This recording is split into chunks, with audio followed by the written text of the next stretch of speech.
예수님 더욱 사랑하시는 저와 여러분 되실 수 있기를 주님의 이름으로 축복합니다. 아멘. 예수님을 따라가는 제자의 길은 고난의 길입니다.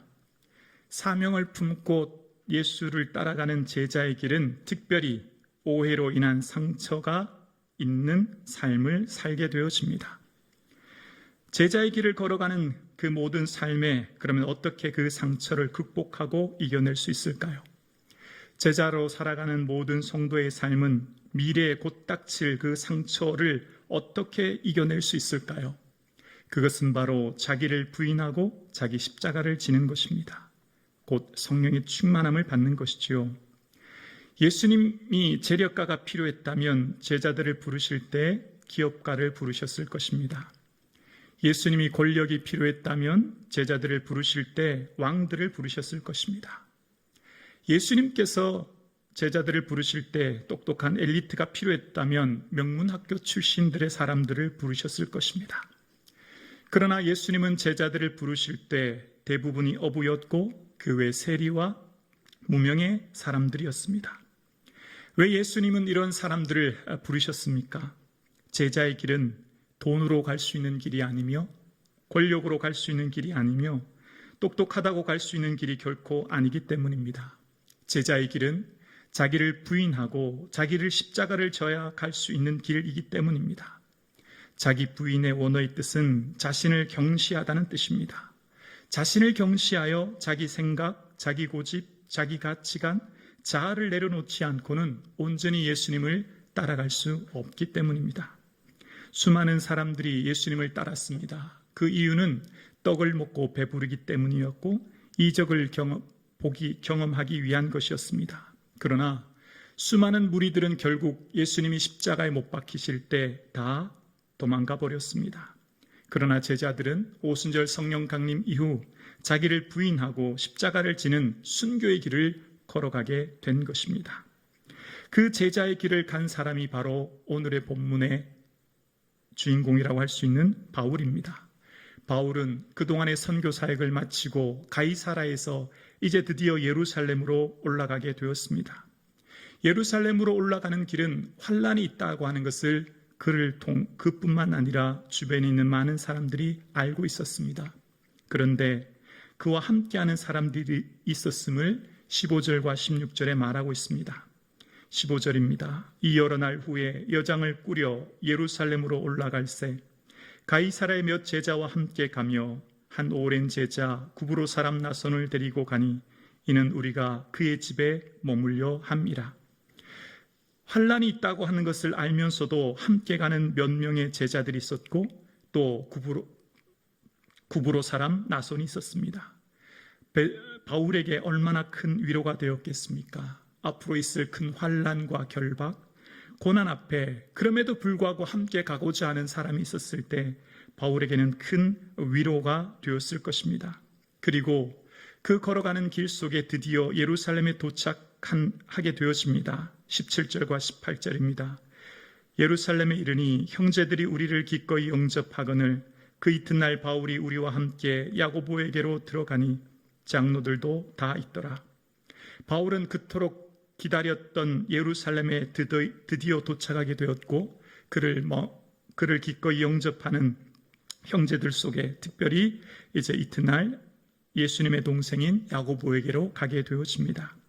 그때 교회의 지도자들인 장로들도 있게 되어지지요. 그리고 드디어 그동안 있었던 선교 사역에 대한 보고를 하게 되어집니다. 19절입니다. 바울이 문안하고 하나님이 자기의 사역으로 말미암아 이방 가운데서 하신 일을 낱낱이 말하매. 오늘 본문의 바울은 주어가 하나님입니다. 하나님이로 시작합니다. 모든 사역의 시작과 끝이 하나님이셨다는 겁니다. 여러분, 사실 알고 보면 바울이 사역한 것 아닙니까? 아시아와 유럽에 수많은 교회를 세우며 이방인들을 회심시키고 많은 기적을 일으켰고 그는 먹지 못하고 자지 못하며 매를 맞고 그래서 그것 때문에 살 소망까지 끊어지는 눈물의 시간을 견뎌내야만 했습니다. 그가 받은 고난은 일일이 열거할 수 없을 정도로 수많은 고난의 세월이었고 눈물 없이는 감당할 수 없는 선교 사역이었습니다. 그런데 바울은 오늘 누가 이 사역을 했다고 고백합니까? 하나님이라고 고백합니다. 하나님이 자기를 통하여서 일하셨다고 고백하는 것입니다. 사랑하는 성북중앙 가족 여러분, 여러분이 주를 위해 헌신하고 수고한 것 누가 한 것입니까? 여러분의 삶을 들여 수십 년 동안 신앙생활한 것, 수십 년 동안 봉사한 것, 많은 액수의 예물을 드린 것, 주를 위해 수고한 것 누가 한 것입니까? 다 하나님이 하신 줄로 믿습니다. 하나님이 나를 통하여 그 일을 하게 하셨고 하나님이 나를 통하여 그 일을 이루셨으니 나의 나 된 것은 오직 하나님의 은혜뿐인 것입니다. 바울은 이 모든 사역이 살 소망까지 끊어지는 고통의 시간을 보냈지만 그럼에도 불구하고 바울의 마지막 고백은 하나님이 하셨습니다 라고 하는 것이 그의 고백이었습니다. 그렇게 바울은 교만해질 수 없었고 바울은 그의 삶에 어떠한 의도 나타낼 수 없었던 것입니다. 사랑하는 성도님, 우리가 주를 위해 하는 헌신, 예수님의 십자가 앞에 헌신이라고 할 수 없습니다. 예수님이 나를 위해 십자가 아래에서 침뱉음을 당하시고 손바닥으로 뺨을 맞으시고 마지막 창에 찔려 피와 물을 쏟기까지 날 사랑하신 그 사랑이 있었기에 우리가 어떻게 주를 위해 하는 작은 헌신이 헌신이라고 할 수 있으며 우리가 어떻게 주를 위해 하는 작은 봉사가 봉사라고 할 수 있겠습니까? 감히 어떤 누구도 하나님 앞에 내가 수고했다고 봉사했다고 헌신했다고 감히 누가 말할 수 있겠습니까? 예수님처럼 얼굴에 침뱉음을 당했거나 뺨을 맞거나 옆구리가 찔려 생명을 내어놓기까지 사랑하는 그 사랑이 없고서야 어떻게 우리가 주를 위해 헌신했노라고 감히 말씀드릴 수 있겠습니까? 예수님은 치욕과 수모, 고난을 당하시기까지 나를 위해 모든 것을 내어주셨기에 내가 하는 그 어떤 수고도 사실은 수고가 아니며 헌신도 헌신이 아닌 것입니다. 주를 사랑하는 그 사랑의 마음으로, 그 감동의 마음으로, 그 은혜에 감격하여 내 삶을 드리는 작은 봉사인 것이죠. 예수님은 누구든지 나를 따라오려거든 자기를 부인하고 자기 십자가를 지고 나를 따르라 말씀하셨습니다. 예수님께서는 자신을 따르는 조건이 먼저 자신을 부인해야 된다는 것입니다. 자신을 경시하고 자신을 거절하고 자신을 내려놓지 않으면 제자의 길을 갈 수 없다고 말씀하신 것입니다. 그리고 각자에게 주어진 그 십자가를 지지 않고서야 주의 길을 갈 수 없음을 주님은 우리에게 말씀하십니다. 그래서 예수님을 따라가는 그 길은 좁고 협착합니다. 많은 사람들은 넓은 길로 갈지 모르지만 예수 믿는 우리는, 참 제자된 우리는 그 길이 비록 좁고 협착하다 할지라도 나 자신을 온전히 내려놓고 주를 따라가는 삶인 것이지요. 바울이 오늘 또한 그런 삶을 살았음을 보게 되는데요. 바울이 드디어 그 모든 사역을 통하여 보고하는 내용이 등장합니다. 20절과 21절입니다. 그들이 듣고 하나님께 영광을 돌리고 바울더러 이르되 형제여 그대도 보는 바에 유대인 중에 믿는 자 수만 명이 있으니 다 율법에 열성을 가진 자라. 내가 이방에 있는 모든 유대인을 가르치되 모세를 배반하고 아들들에게 할례를 행하지 말고 또 관습을 지키지 말라 한다함을 그들이 들었도다. 그토록 원했던 예루살렘 모교에 도착했습니다. 바울은 죽을 고비를 여러 번 넘기며 그토록 수고하여 드디어 모교인 예루살렘에 도착했는데 처음에 그 보고 소식에 하나님께 영광을 돌렸지만 그 뒤에 바울을 향한 가짜 뉴스, 거짓 소문, 오해로 인하여 바울의 마음을 아프게 하는 것을 보게 되어집니다. 그곳에 있는 수만 명의 성도님들, 초대교회에서부터 외적으로는 수많은 부흥을 이뤘지만 바울에 대해서 모세를 배반하고 할례를 행하지 아니하며 간습을 지키지 아니한다는 바울에 대한 율법 무용론자라고 폄훼하며 오해한 것입니다. 바울의 삶 가운데 단 한 번도 그러한 삶을 살아본 적이 없거늘 바울에 대해서 오해하는 모습을 보게 되어집니다. 초대교회 오순절 성령 강림으로 인하여서 예루살렘 교회는 어떤 교회였습니까?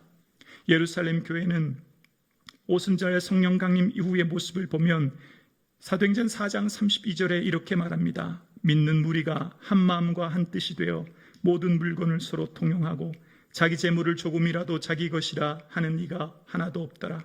사도들이 큰 권능으로 주 예수의 부활을 증언하니 무리가 큰 은혜를 받아 그 중에 가난한 사람이 없으니 이는 밭과 집 있는 자는 팔아 그 판 것의 값을 가져다가 사도들의 발 앞에 두매 그들이 각각 각 사람의 필요를 따라 나누어 줍니다. 초대교회 성도님들은 한 마음과 한 뜻이 되어서 자기 재물을 자기 것이라고 아무도 얘기하지 않고 서로의 필요에 따라 나누었다는 것입니다. 왜냐하면 그곳에 큰 은혜가 있었다는 겁니다. 기쁨과 순전한 마음으로 떡을 떼는 모습이 있었습니다. 초대교회야말로 주님이 기뻐하시는 성령 충만한 공동체였고 사랑에 매는 띠로 하나 되는 사랑의 공동체였고 은혜가 넘치는 은혜의 공동체였습니다. 그런데 그로부터 20년의 세월이 흘러 지난 지금 예루살렘 교회는 어떻습니까? 더 뜨겁게 형제를 사랑하고 더 성령에 충만하고 더 은혜가 넘치는 교회로 되었습니까? 아니요, 그렇지 않습니다. 오히려 예루살렘 교회는 오히려 타인에 대해서 비판하며 판단하며 타인에 대해서 칭찬이 아닌 판단하는 모습으로 변한 모습을 보게 되어집니다. 예루살렘 교회는 날카로워지고 살기와 냉기가 가득한 교회로 변해 있음을 보게 되어집니다. 부정적인 나쁜 소문에 휩쓸려 온 교회가 바울을 향해 오해하고 폄훼하는 모습을 보게 되어집니다. 바울의 사역이 얼마나 큰 사역이었습니까?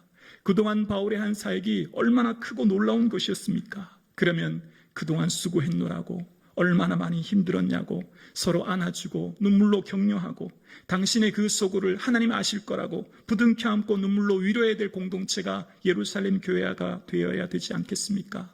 사랑이 넘치는 공동체, 은혜가 넘치는 공동체라면 그동안 사도 바울의 사역의 결과로 인하여 온 교회가 기뻐하고 즐거워하고 은혜를 함께 나누며 위로해야 될 그런 공동체가 되어야 되지 않겠습니까? 그러나 20년이 지난 지금 예루살렘 교회는 가짜 뉴스와 거짓 소문으로 바울을 오해하고 비판하고 있음을 보게 되어집니다. 성령 충만함이 사라진 교회, 그리하여 그곳에 은혜와 사랑이 사라진 교회, 수적으로는 수만 명이 모였다고 한 대형 교회였지만 그 안에는 참된 기쁨과 사랑이 사라진 공동체였습니다. 오히려 그들에게는 예수 중심이 아닌 율법 중심을, 복음 중심이 아닌 할례 중심으로 그들이 마땅히 담당해야 될 선교와 전도 중심으로 살아야 그들에게는 형식만 남은 율법 중심의 교회로 남아있는 것입니다. 예루살렘 교회가 그 본질에 충실하지 못할 때 외적으로는 수적으로 부응했을지 모르나 뇌적으로는 오히려 퇴보한 모습을 보이게 되어집니다. 처음 20년 전 기쁨과 순전한 마음으로 음식을 떼며 서로의 필요를 따라 재물을 나누며 하나님을 찬송할 때 많은 사람들로부터 칭송받았던 예루살렘 교회가 이제는 그 기쁨도 그 감격도 그 사랑도 사라진 채 이제는 율법만 중요시하고 할례를 중요시하며 그들의 삶 가운데 형식만 중요시하는 교회로 남아있음을 보게 되었습니다. 성령이 충만한 교회는 형식만 남게 되어집니다. 성령이 충만함이 사라지면 겉모습만 중시하게 되어집니다. 외형만 중시하게 되어집니다. 얼마나 열심히 예배를 드렸느냐, 얼마나 많은 액수의 헌금을 드렸느냐, 몇 년 봉사했느냐라고 하는 형식만을 중요하게 생각하지요. 교회의 본질인 전도와 선교를 중심으로 기도에 힘쓰지 않을 때 교회가 변질되는 것입니다. 반면 안디옥 교회는 선교와 전도 중심으로 모여 기도에 힘썼을 때 그들은 주님이 말씀하신 온 천하에 다니며 땅끝까지 복음을 전하라고 하신 그 사명에 충실했을 때 안디옥 교회는 복음을 활성하여 그들은 기쁨과 감사함으로 선교에 담당함으로 오히려 안디옥 교회야말로 열방을 향해 선교하여 하나님이 기뻐하시는 교회로 성장했음을 보게 되어집니다. 이 말씀을 개인에게 적용하면 어떻게 될까요? 지금 내 마음에 기쁨이 사라지고 찬양과 기도에 마음이 냉랭하며 내 눈 속에는 계속해서 타인의 허물만 보인다면, 지금 내가 주님 앞에 기도하고 싶은 마음이 사라지고 말씀 묵상하고 싶은 마음이 사라진다면 여러분, 내 마음, 내 신앙을 점검해 보아야 될 것입니다. 신앙은 연차가 아니라 지금 현재 내 신앙이 더 중요하기 때문입니다. 과거보다 오늘 기도의 분량이 늘어나야 될 것이며 과거보다 오늘 말씀 묵상의 분량이 늘어나야 될 것입니다.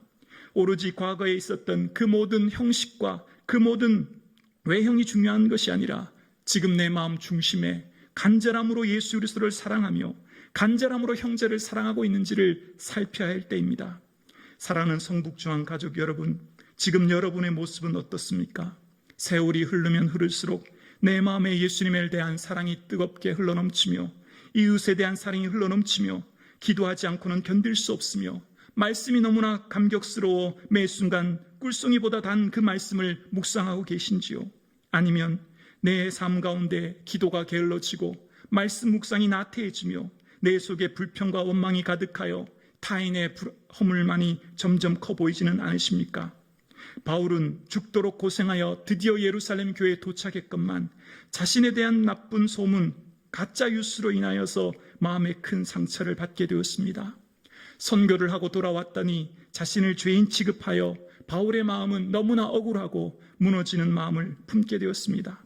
율법의 파괴자로 그의 평판이 좋지 않았고 그를 가장 따뜻하게 위로해주고 맞아주어야 될 교회 공동체가 이방인도 아니라 교회가 오히려 그에게 가장 큰 상처를 준 것입니다. 사랑하는 성북중앙 가족 여러분, 건강한 교회와 병든 교회의 차이를 무엇으로 구분할 수 있겠습니까? 지금 내 입술에 칭찬과 위로와 겉면이 많으십니까? 비판과 불평과 원망이 많으십니까? 성령이 충만한 교회는, 은혜가 충만한 교회는 타인을 칭찬하고 위로하고 격려하게 되는 것이지요. 언제나 성령께서는 타인의 좋은 점을 보게 하시고 그를 통해 위로하게 하시는 것을 보게 되어집니다. 성령이 충만한 교회는 비록 작은 허물이 있을지라도 그 허물을 덮어주고 참으로 그를 위해 기도해주는 공동체이지요. 내가 던진 무심코 던진 한마디의 말이 타인의 가슴에 비수를, 그래서 그를 통해 잠 못 이루는 고통스러운 밤을 보냈다고 하는 것을 우리는 기억해야 될 것입니다.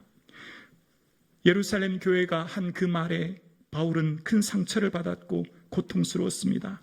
가짜 소문이 파다하여 어려움 가운데 있는 바울에게 예루살렘 교회 지도자인 야고보와 장로님들이 그 소문에 휩쓸리지 않고 이 문제를 해결하기 위해 중재안을 마련합니다. 22절과 24절입니다. 그러면 어찌할꼬 그들이 필연 그대가 온 것을 들으니 우리가 말하는 이대로 하라. 소원한 네 사람이 우리에게 있으니 그들을 데리고 함께 결례를 행하고 그들을 위하여 비용을 내어 머리를 깎게 하라. 그러면 모든 사람이 그대에 대하여 들은 것이 사실이 아니고 그대도 율법을 지키어 행하는 줄을 알 것이라. 가짜 뉴스로 인한 오해를 풀기 위해 바울로 인하여서 좋은 소문으로 다시금 이미지를 바꾸기 위해 그 중재안을 마련한 것입니다. 그것은 바로 소원한 사람들의 머리를 깎고 비용을 대라는 것입니다. 민수기 6장에 보면 나시린의 규례에 대해서 이야기합니다. 그 나시린에 대한 민수기 6장 5절은 이렇게 말합니다. 그 소원을 하고 구별하는 모든 날 동안 삭도를 절대로 그의 머리에 대지 말 것이라. 자기 몸을 구별하여 여호와께 드리는 날이 차기까지 그는 거룩한즉 그의 머리를 길게 자라게 할 것이며 나시린의 소원을 하는 첫날부터 그의 머리를 삭도를 댈 수 없습니다. 즉 머리를 자르지 않는 것이죠. 일반적으로 30일 정도 나시린 소원을 하고 평생 삼손처럼 하기도 합니다. 그런데 그 나시린의 소원이 만료되는 날, 즉 나시린의 소원을 풀게 되면 그 푸는 날은 머리를 자르게 되어집니다. 그러니까 지금 나시린의 소원한 네 사람이 마지막 결례를 푸는, 머리를 깎음으로 푸는 행위를 해야 되는 것이죠. 그러면 나시린의 소원을 푸는 그 행위에는 꼭 필요한 것이 있었습니다. 바로 제물이었습니다. 민수기 6장 13절에서 15절에 보면 이렇게 이야기합니다. 나시린의 법은 이러하니라. 자기의 몸을 구별한 날이 차면 그 사람을 회막문으로 데리고 갈 것이요 그는 여호와께 헌물을 드리되 번제물로 1년 된 흠없는 순양 한 마리와 속죄제물로 1년 된 흠없는 어린 암양 한 마리와 화목제물로 흠없는 순양 한 마리와 무교병 한 강주리와 고운 가루에 기름 섞은 과자들과 기름 바른 무교 전병들과 그 소제물과 전제물을 드릴 것이요. 나시린의 결례를 푸는 마지막 날은 꼭 필요한 것이 있었습니다. 바로 번제물로 순양 한 마리, 속죄제물로 암양 한 마리, 화목제물로 순양 한 마리가 필요했고 그 외에 무교 전병들이 필요했던 것이죠. 그러니까 한 사람당 3마리의 양들이 필요했고 무교정들이 필요했으니 4명이었으니 12마리의 암양값이 필요했던 것입니다. 작지 않은 비용입니다. 바울 입장에서 보면 억울합니다. 내가 왜 그 비용을 대야 하고 내가 왜 그 나시린의 결례의 행사에 참여해야 하며 내가 왜 내가 또 왜 원치도 않은 그 일을 해야 하는가라고 하는 원망의 마음이 들 수도 있었을 것입니다. 그러나 바울은 어떠한 변명이나 해명을 하지 않습니다. 자신의 잘못에 대해서 유대인과 논쟁도 하지 않습니다. 그냥 그대로 따릅니다. 바울이 아무 말도 하지 않고 바울은 자신을 온전히 내려놓고 그 야고보의 중지한 대로 자신은 많은 비용을 내며 머리를 깎고 그 결례대로 행하는 모습을 보게 되어집니다. 만약 바울이 그곳에서 자신의 잘못된 것을 논쟁하고 그것으로 인하여 갈등이 증폭되면 교회는 분열될 수밖에 없었을 것입니다. 바울은 그것보다 화해와 일치를 위해 자신을 온전히 내려놓은 것이지요. 자기를 부인한 것입니다. 자기를 온전히 거절한 것입니다. 자기를 경시한 것입니다. 그리고 그 비용을 들여 행함으로 야고보의 말대로 교회의 합형을 이룬 것을 보게 되어집니다. 사랑하는 성북중앙 가족 여러분, 오늘을 살아가는 우리 현대인들에게 원치 않은 오해로 인하여 수많은 상처를 경험하게 되어집니다. 내가 하지도 않은 말로 인하여서 들려오는 수많은 말로 인하여서 상처 앞에 우리는 가슴치며 애통할 때가 너무나 많습니다. 그러나 참된 그리스도인들의 삶의 길은 어떤 길을 걸어가야 되겠습니까? 변명이나 해명이 아닌 묵묵히 그 길을 걸어가므로 하나님께서 그것을 해명해 주실 때까지, 그래서 내가 죽고 내 공동체가 살 수만 있다면, 내가 깨어지고 부서져서 내가 속한 그 공동체의 화평만 이룰 수 있다면 자신을 온전히 부인할 수 있는 제자의 길을 걸어갈 수 있기를 주의 이름으로 축원합니다. 우리 모두는 예수님께서 달리신 그 십자가, 예수님은 결코 2000년 전에 달리신 십자가에 예수님은 결코 홀로 달리지 않으셨습니다. 2000년 전에 예수님은 결코 홀로 못 박히지 않으셨습니다. 그 십자가에 나도 함께 못 박혔습니다. 그 십자가에 나도 홀로 같이 예수님과 함께 못 박힌 것입니다. 그래서 사도 바울은 고백합니다. 내가 그리스도와 함께 십자가에 못 박혔나니 그런즉 이제는 내가 산 것이 아니요 오직 나 안에 그리스도께서 사신 것이라. 바울은 매 순간마다 나는 예수님과 함께 십자가에 못 박혔나고 자기를 부인하며 자기를 내어놓았기에 공동체의 화평과 일치를 이룰 수 있게 된 것입니다. 그런즉 이제는 내가 산 것이 아니요 오직 내 안에 그리스도께서 사신 것이니 이제 내가 육체 가운데 사는 것은 나를 사랑하사 나를 위하여 자기 몸 버리신 하나님의 아들을 믿는 믿음 안에 사는 것이라. 바울은 매 순간마다 매일마다 자신을 죽이고 처복종케 하였습니다. 그렇게 하여 공동체가 화평이 이루어질 수 있다면, 일치만 이룰 수 있다면 온전히 그는 날마다 자기를 부인하는 삶을 살았던 것입니다. 사랑하는 성북중앙 가족 여러분, 2000년 전 예수님께서 십자가에 못 박히신 그 현장에 나도 함께 십자가에 못 박히신 줄로 믿습니다. 나도 온전히 내 모든 정과 욕심이 십자가에 못 박혔으며 내가 온전히 예수님 피 흘리신 그 십자가의 현장에 있었기에 이제 더 이상 우리는 내가 사는 것이 아니라 내 안에 예수님이 살아가시는 제자의 길을 걸어갈 수 있기를 주의 이름으로 축원합니다.